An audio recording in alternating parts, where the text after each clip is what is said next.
Bruno Metsu was born on January 28, 1954, in Coudekerque village, a small town in northern France. Growing up near Dunkirk, Metsu developed a passion for football early in life, inspired by the local football culture and his proximity to the sea. As a young boy, he played in the streets with his friends before joining youth teams, where his natural ability began to shine. Metsu's playing career began in earnest when he joined local club Dunkirk in the 197 Zeros.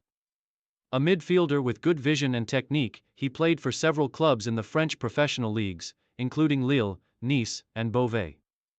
While his playing career never reached the international heights, it laid the foundation for his understanding of the game, its tactics, and the importance of discipline. During his time as a player, Metsu began to develop an interest in coaching. Observing managers' decisions from the sidelines, he became fascinated with strategy and player management. His humble beginnings in football fueled his ambition to become a successful coach who could inspire and motivate players at the highest level. Transition to coaching in early years. After retiring as a player in the late 1980s, Bruno Metsu quickly transitioned into coaching. He began with modest French clubs, including Beauvais and Valenciennes, where he demonstrated an impressive ability to motivate players and improve team performances. His managerial style was unique. He combined tactical intelligence with a deep understanding of players' emotions and cultural backgrounds. Metsu believed that building personal relationships with his players was the key to success. In the mid-1990s, Metsu's coaching career took him beyond France as he sought new challenges. He managed clubs in Africa and the Middle East, experiences that broadened his football philosophy and helped him adapt to different cultures. This flexibility and cultural sensitivity would later prove instrumental in his most iconic achievements. Career peak. Leading Senegal to global recognition. Bruno Metsu's career reached its pinnacle when he became the head coach of the Senegal national football team in 2000. At the time, Senegal was considered an underdog in African football, with limited international success. However, Metsu brought a fresh approach to the team, combining tactical discipline with freedom for creative expression. Under his leadership, Senegal qualified for the 2002 FIFA World Cup, marking only the country's second appearance in the tournament. This achievement alone was historic. But Metsu's work was far from finished. 2002 Africa Cup of Nations, AFCON.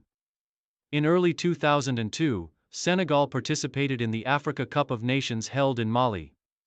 Metsu guided the team to the final, where they narrowly lost to Cameroon in a dramatic penalty shootout.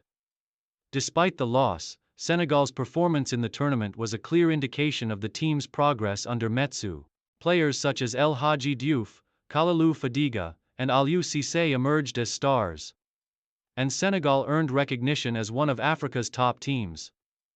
2002 FIFA World Cup. The crowning moment of Metsu's career came at the 2002 FIFA World Cup in South Korea and Japan. Senegal, drawn into a challenging group, faced reigning champions France in the opening match. The game ended in a shocking 1-0 victory for Senegal, with Papa Bouba Diop scoring the decisive goal. This victory sent shockwaves through the footballing world and marked one of the biggest upsets in World Cup history.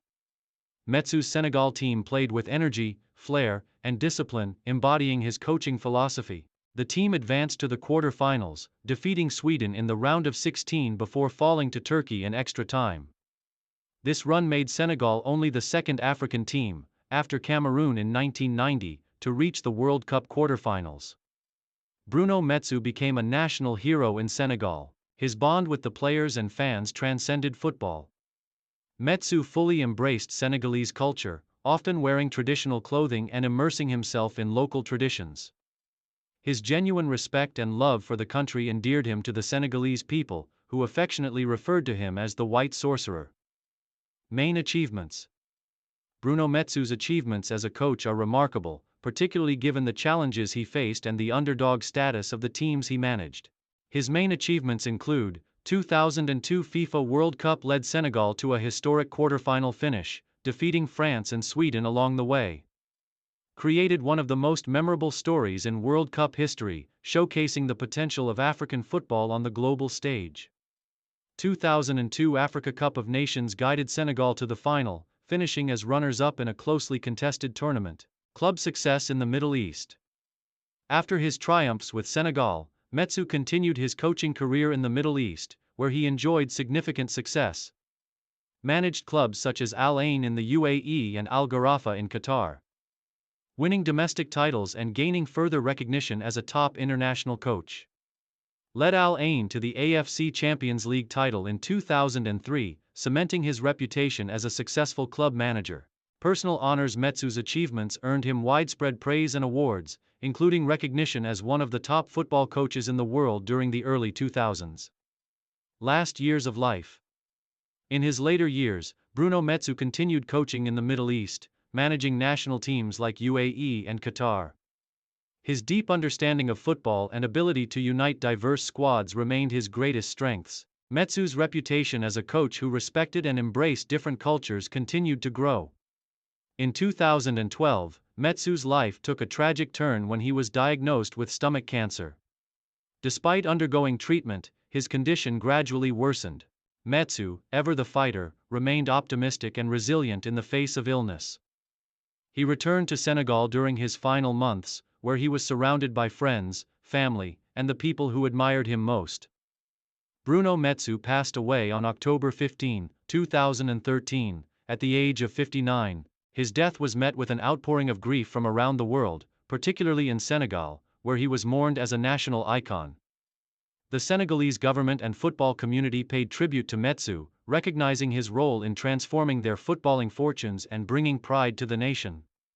Legacy. Bruno Metsu's legacy transcends his achievements on the pitch. He is remembered not just as a successful coach but as a man who respected and embraced the cultures of the countries he worked in. In Senegal, Metsu's 2002 World Cup success remains a source of national pride, inspiring future generations of players and coaches. Metsu's impact extended beyond Senegal, as he left a lasting impression on football in the Middle East, where he achieved significant success at the club and international levels. His ability to unite teams, foster camaraderie, and inspire underdog squads remains a hallmark of his career. In Senegal, Bruno Metsu is immortalized as the White Sorcerer, a coach who believed in his players and brought out their best.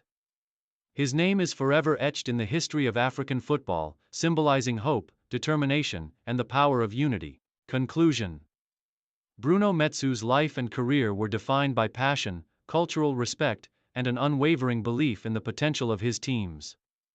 From humble beginnings in France to leading Senegal to World Cup glory, Metsu's story is one of triumph, humility, and inspiration. His legacy lives on in the hearts of Senegalese football fans and the global football community, a testament to his enduring impact on the beautiful game.